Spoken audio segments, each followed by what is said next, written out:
Hello बच्चों, let's read the question. The question says how can the distance travelled be calculated from VT graph. ठीक है बच्चों। हमें यहाँ पे क्वेश्चन के अंदर पूछा है कि जो डिस्टेंस ट्रेवल्ड है वो वीटी ग्राफ से हम कैसे कैलकुलेट कर सकते हैं।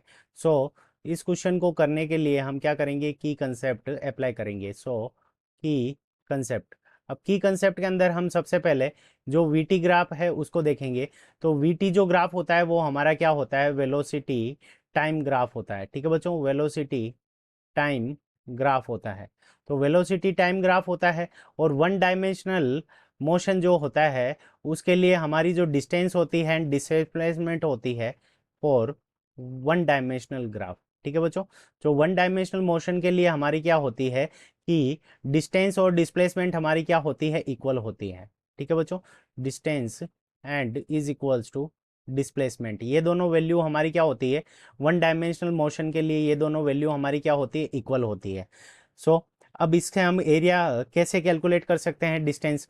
तो देखो, वेलोसिटी को हम क्या लिख सकते हैं, अगर वेलोसिटी को v लिखें तो velocity is equals to distance और डिस्प्लेसमेंट हमारी दोनों इक्वल हो गई।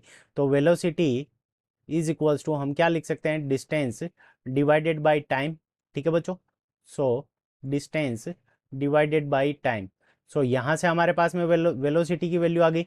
अब वेलोसिटी को अगर हम टाइम से मल्टीप्लाई कर दें, तो टाइम को अगर हम टी से लिखें तो v multiplied by T is equals to, ये हमारी किसके इक्वल हो जाएगी, तो डिस्टेंस के इक्वल हो जाएगी। तो ये हमारी हो गई डिस्टेंस के इक्वल।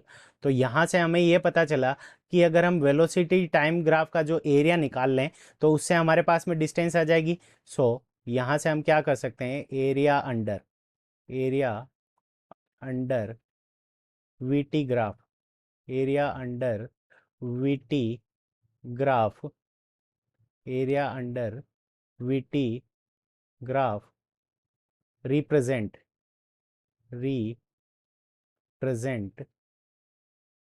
डिस्टेंस। ठीक है बच्चों, तो area under VT graph represent distance. तो अगर हम वीटी ग्राफ के अंडर जो एरिया है जितना, उसको अगर एरिया कैलकुलेट कर लें तो यहाँ से हमारे पास में क्या आ जाएगी, डिस्टेंस की वैल्यू आ जाएगी।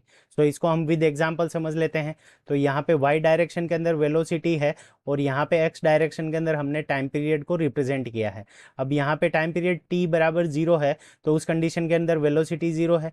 और यहाँ पे टाइम पीरियड टी बराबर 10 सेकेंड है यहाँ पे, तो वेलोसिटी इसकी मान लेते हैं कि यहाँ पे इस पोजीशन के अंदर जो वेलोसिटी है v इज इक्वल्स टू, ये हमारी कितनी है, 10 मीटर पर सेकेंड। ठीक है बच्चों, तो यहाँ से हमारे पास में ये पॉइंट ए हो गया, ये पॉइंट बी हो गया। तो अगर हम एरिया निकाल लें इस ट्राइंगल ए ओ बी का, so area of triangle A O B, A O B, तो यहाँ से हमारे पास में 10 सेकंड के अंदर कितनी डिस्टेंस ट्रेवल हुई है वो आ जाएगी, क्योंकि इसका हम एरिया निकाल लेंगे। तो ट्राइंगल का एरिया क्या होता है, half multiplied by base multiplied by height. तो यहाँ पे हमारे पास में जो बेस है वो कितना है, तो बेस की वैल्यू हमारे पास में कितनी है, 10 सेकेंड। तो यहाँ से हम लिख देंगे 1 multiplied by 2 multiplied by 10 second multiplied by height कितनी है हमारी, 10 मीटर पर सेकेंड। ठीक है बच्चों, तो 10 मीटर पर सेकेंड। तो यहाँ से सेकेंड कैंसिल हो जाएगा और यहाँ से 2 से इस 10 को कैंसिल कर देंगे।